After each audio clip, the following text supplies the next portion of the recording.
Hey, Pat Rigsby here, and in today's episode, I want to talk with you about the number one thing you need to focus on if you want to grow in 2025.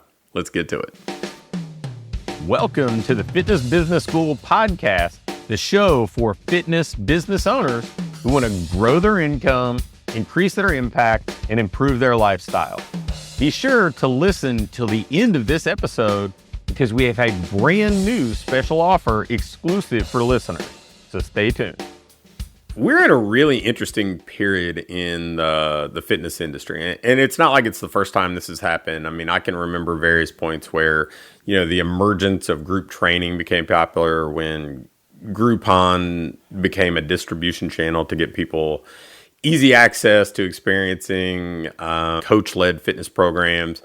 CrossFit took personal training or coaching or a different type of fitness out of the big box health clubs or the high-end private studios and put it in more warehouse type facilities. I mean, there have been a number of points that have really kind of been significant milestones, I think, in the fitness industry. And right now, it seems like we've got this kind of confluence of different things happening that it seems really interesting to me, between the weight loss drugs now being a significant factor in people's weight loss journey, and the fitness franchise landscape being more crowded than it's ever been, especially on coaching-driven programs. And then AI playing such a prominent role in what people are trying to do, from everything from marketing to programming.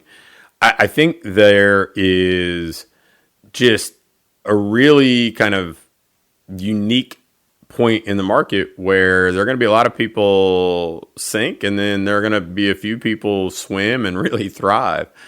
And the biggest difference maker that I see is, if you're an independent business owner, if you haven't doubled down on personal, you're probably going to struggle. And I need to unpack that a little bit, because saying personal is pretty vague.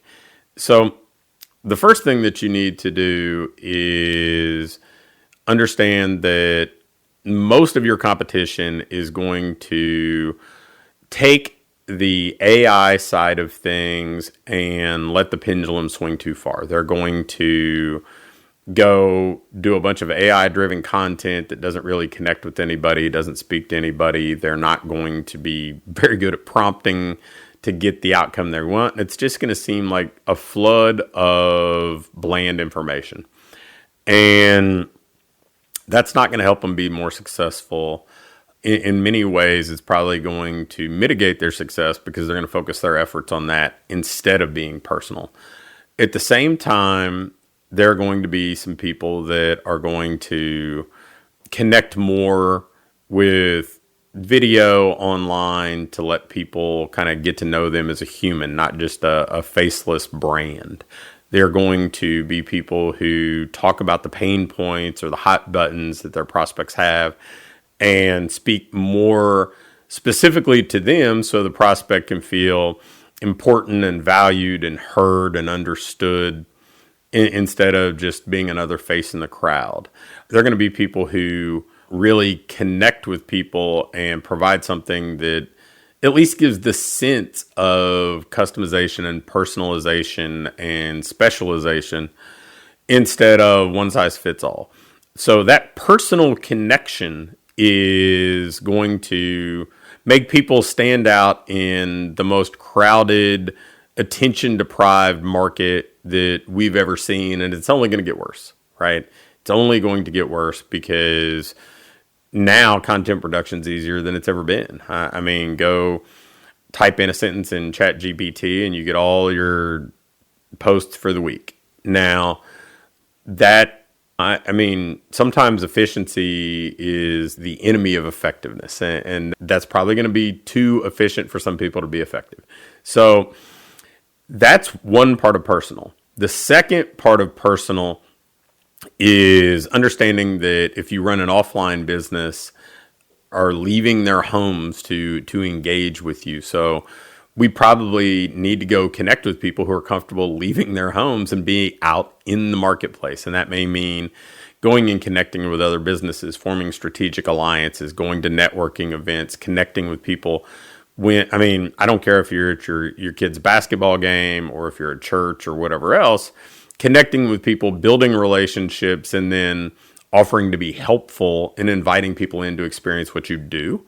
That is, I think, a huge opportunity, because let's face it, if we are trying to get high probability people, getting high probability people probably means getting people who want to leave the house and go engage with society, right? Like, so if you're going to get people to come into your gym, they have to be people who would want to come into a gym.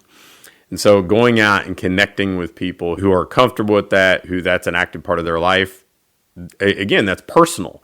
It expedites the relationship. And trust me, when I say this is somebody, like coming from somebody who sent a daily email for 19 years without missing a day, it's a long sales cycle if all you do is rely on some sort of email to build a relationship, because the next piece of personal is time with brand.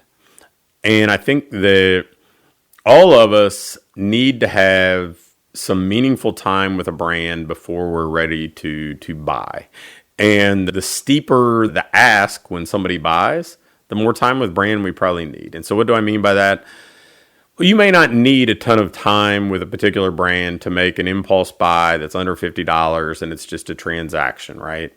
But to commit to hundreds of dollars a month, to coming somewhere 3 days a week, to getting out of your comfort zone and doing something that maybe you're not particularly good at, well, you probably need to have a little more time with that brand to know that they're the right place for you.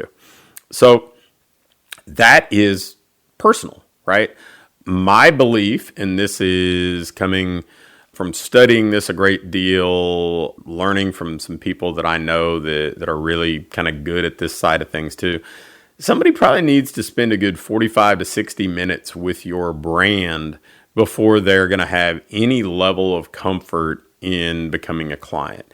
Now, that may seem like that's not very much, right?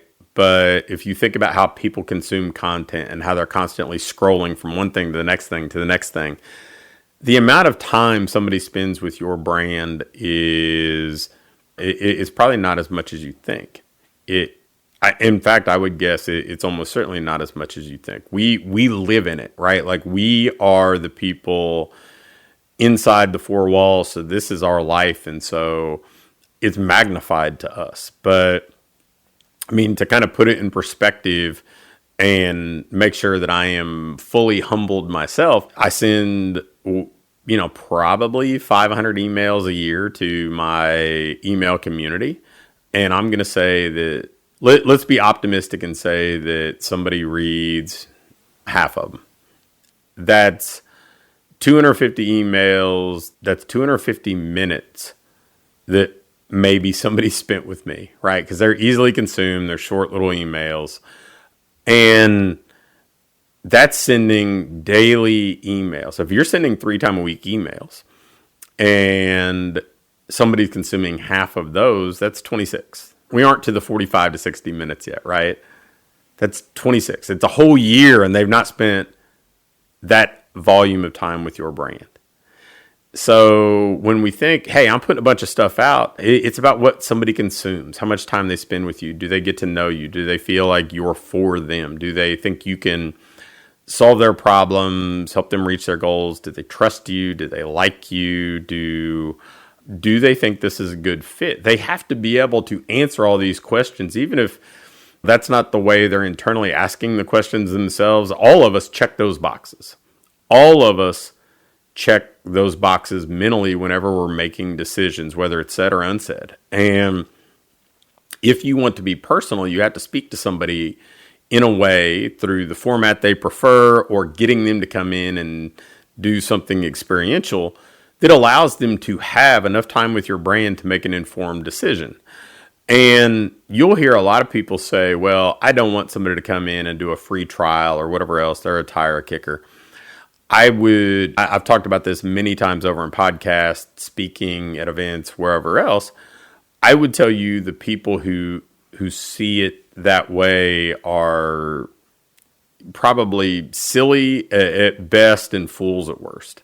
Because the idea that I want somebody to make an uninformed decision, which is saying, okay, you haven't had much time with my brand, but you need to buy.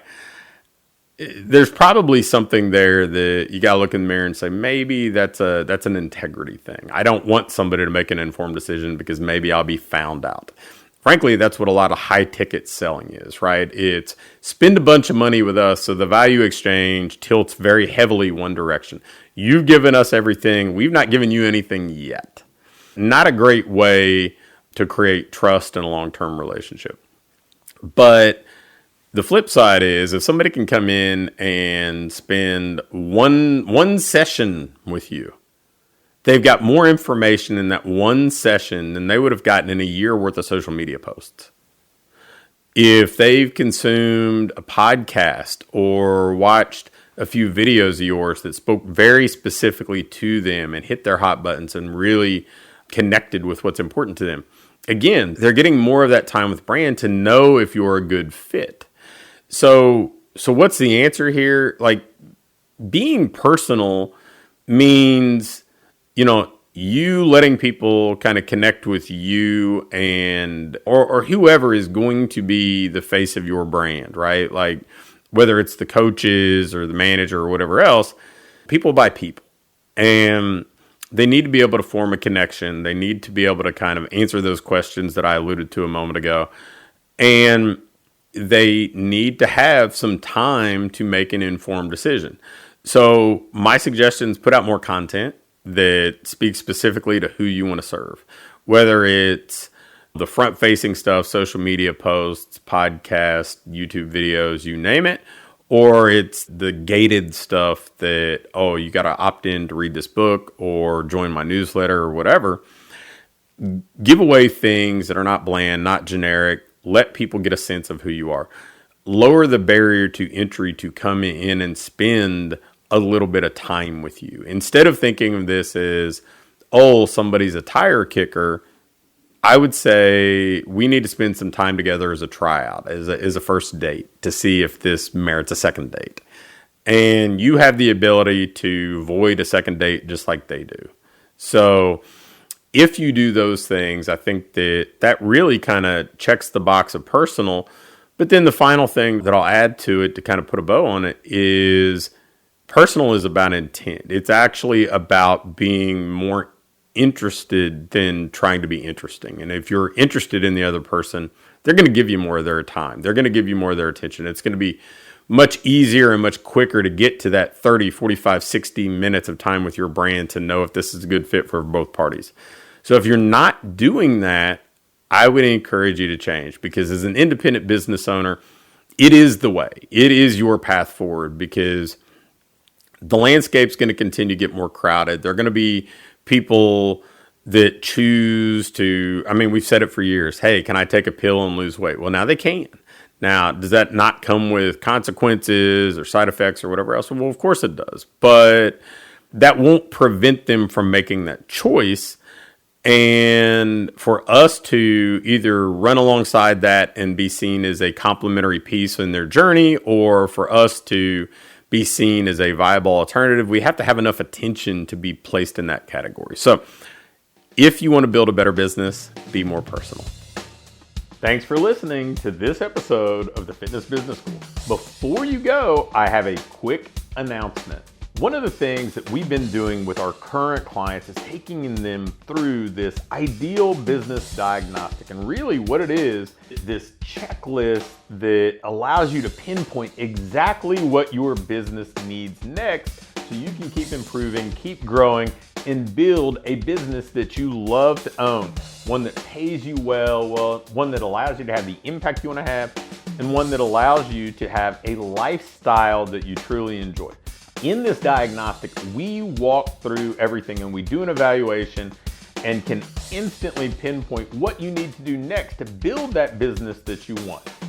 I'm going to extend this opportunity to get on with either me or my team and take you through this evaluation and fix your business's most vital needs fast.